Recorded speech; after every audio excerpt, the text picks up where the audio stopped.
It was a normal day on 27 December 2015, just like every other day during the Christmas period. Nothing seemed out of the ordinary except for an earlier warning he received from his mother not to attend the wedding ceremony.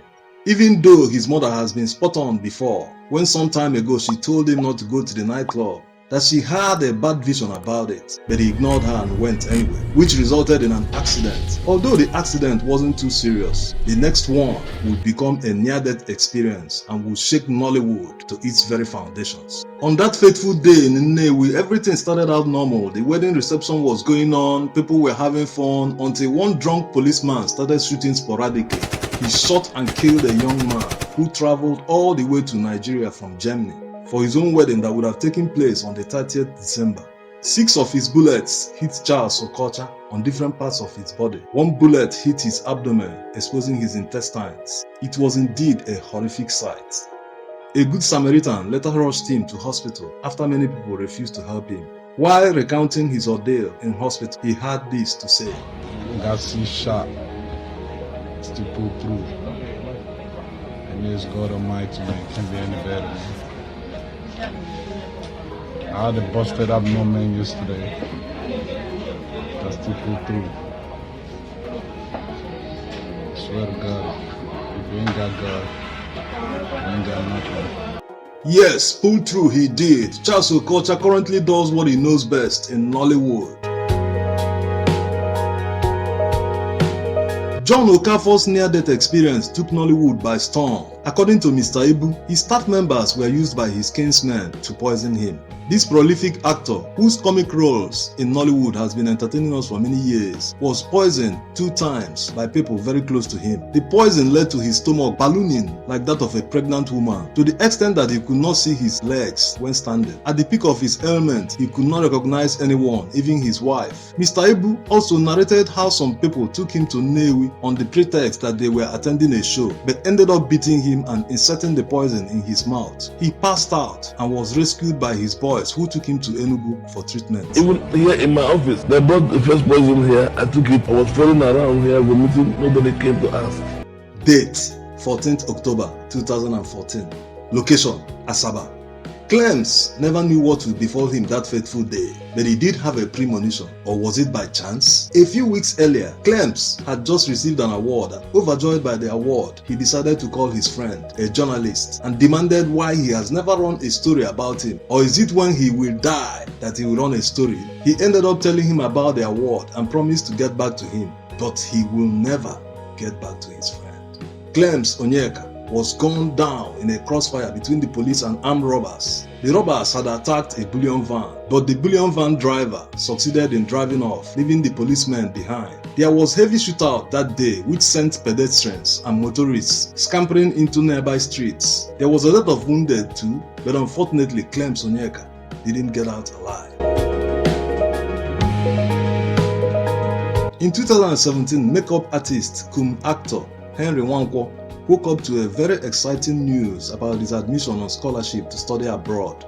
Overjoyed by this news, he decided to visit his family in Jos to share the news with them. He boarded a taxi with others, and soon they were at a military checkpoint. A soldier waved down the driver and demanded for money, but the driver refused and zoomed off immediately. The soldier, angered by his action, released the shot behind them, and the bullet penetrated the boot of the car and hit Henry's spine. That was the beginning of his journey. Henry has been bedridden for months on end. He has had many surgeries and he is in constant pain. Greetings, Nigerian, greetings to the world. First of all, I just want to say a very big thank you for your support and your prayers. But to be honest with you, it has not been easy with me. But so has been the order of the day. It was excitement galore on June 17, 2020 when Brown Igboegwu's wife had a baby girl after 10 years of trying. Elated and overjoyed, Brownie recounted what people were telling him all these years they've been waiting for a child. Get another wife, time no day. Age is no longer on her side. Oya, adopt baby first as you dey wait now. Find a girl and give belle, time no dey o. All these are Saba girls. Who knows what she has done that she can't conceive? You no go understand. because you never born. When you born, you go understand what I'm going through. I love this couple. You will never know they don't have a child. God help them, even if it's one. Your children must be up to 4 now. It's been long you got married. Chai, Nollywood people, na no go keep person. There is a saying that it is only an impotent man who will stay in a marriage without an offspring. That if the man is sharp, he would have married another wife. Brownie, you have proved that this saying is not always true and that man is not God.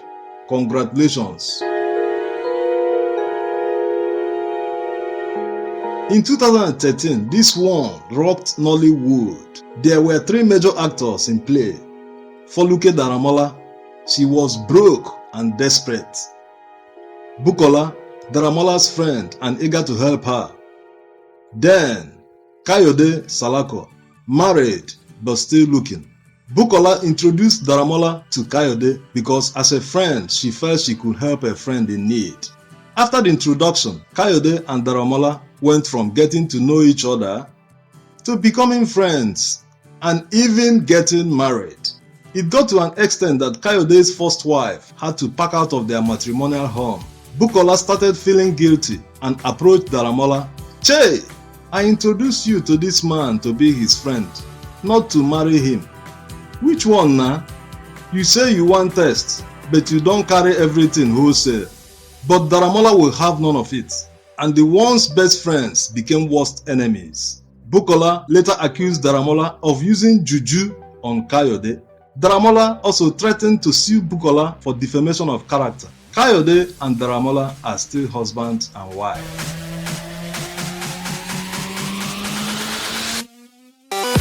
In 2014, elegant Nollywood actress Mercy Johnson went to an event wearing a beautiful red dress with a slit. While the paparazzi were busy snapping photos of guests, Mercy Johnson sat quietly with her legs crossed while glancing through a book.